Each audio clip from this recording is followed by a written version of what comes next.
tomto dieli si ukážeme, ako si pridáme novú fotogalériu alebo ako si budeme editovať už existujúce. Znovu, je to veľmi jednoduchý proces. Prvú vec, ktorú musíme urobiť, je, že sa prihlásime do administrátora. Po úspešnom prihlásení prejdeme do Media Manageru. Táto operácia má dve časti. Jedna časť je nahrať fotografie na server a druhá časť je vlastne vypublikovať tú galériu na stránku, na ktorú sa rozhodneme ju publikovať. Pozor, táto funkcionalita funguje na akékoľvek stránke, na ktorú sa rozhodnete vložiť nejakú galériu. Poďme ale na prvý krok z tohto procesu. Fotografie si systém berie z subfolda Stories, Galéria. A teraz, ako vidíme, tu už existuje niekoľko subfolderov, ktoré boli použité v tomto webe. Dobre si prejdeme na galérie a dobre si zapamätajme túto časť cesty. Toto je celá cesta na serveri, kde sú fotografie uložené. Poďme si ju uložiť.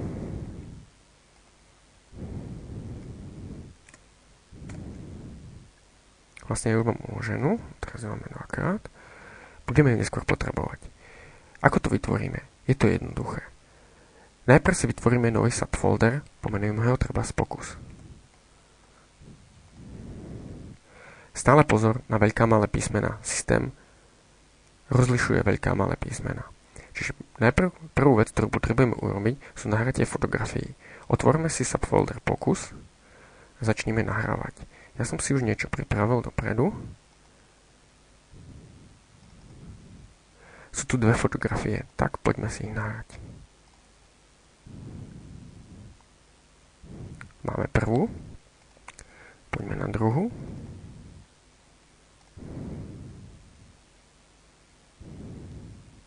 Výborne. Ďalší krok v nahrávaní a vytváraní galérie je to, že si musíme vytvoriť jeden špeciálny súbor.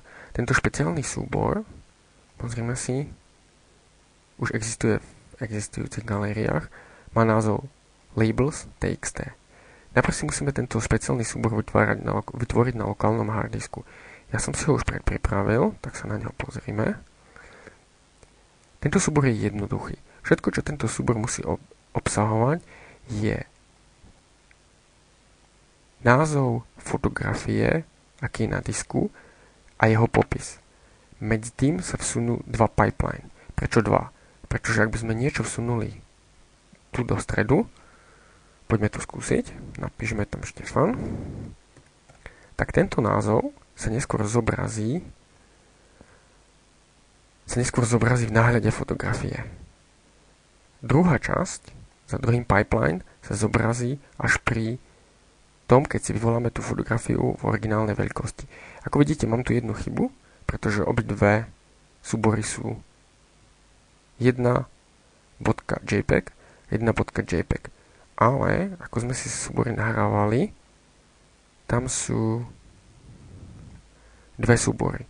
Jeden je s názvom 1 a druhý je s názvom 2. Takže si to premenujme. Odstráňme prvý riadok prázdny. Uložme si ho, save. Teraz, čo potrebujeme urobiť, je nahrať. Čiže prejdeme znovu do našej pokusnej fotogalérie. Máme tam tieto dve obrázky. Dáme si browse. Nahrajme si tento súbor. Fajn, je tam. Toto je prvý krok z tohto procesu, ako vytvoriť galériu. Druhý krok je veľmi jednoduchý.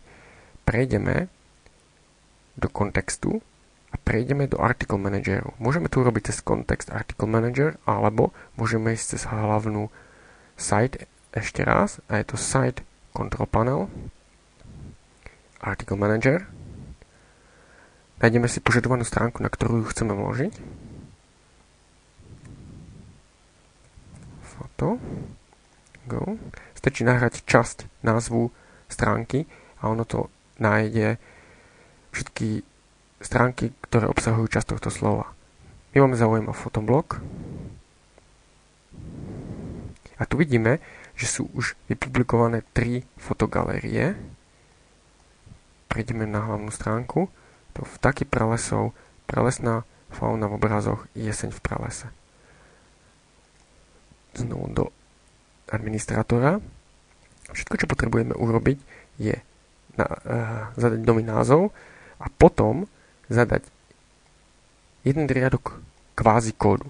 Kvázi kódu pretože tento riadok stále obsahuje jeden tag, uzavretie tagu. Uzavretie znamená, že má slash, pozor na toto.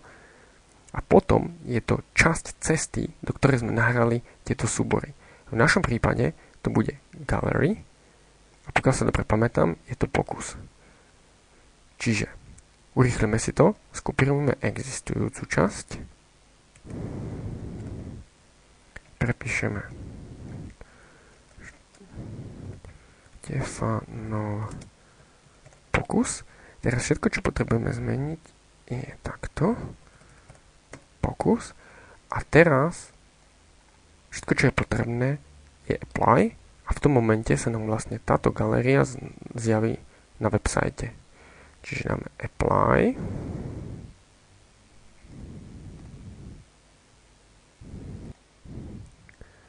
Takže poďme sa pozrieť na hlavnú stránku. Refreshneme si ju. Aha, my máme novú galériu, ktorá sa volá Štefanov pokus, s 2 obrázkami. Obe obrázky majú popis.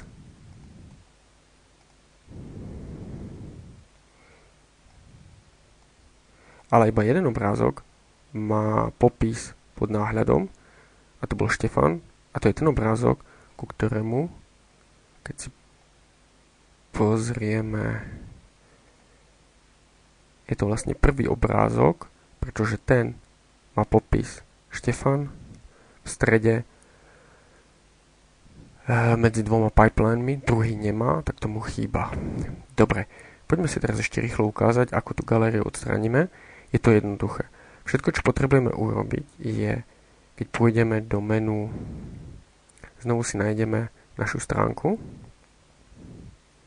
Article Manager, foto, máme ju tu. Otvoríme si, smažeme tieto nové riadky, apply,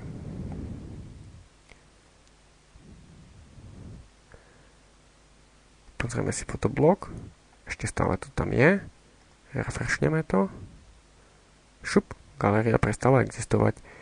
Potom ešte môžeme urobiť druhý krok, a to je vymazať všetky korešpondujúce súbory z Media Manageru.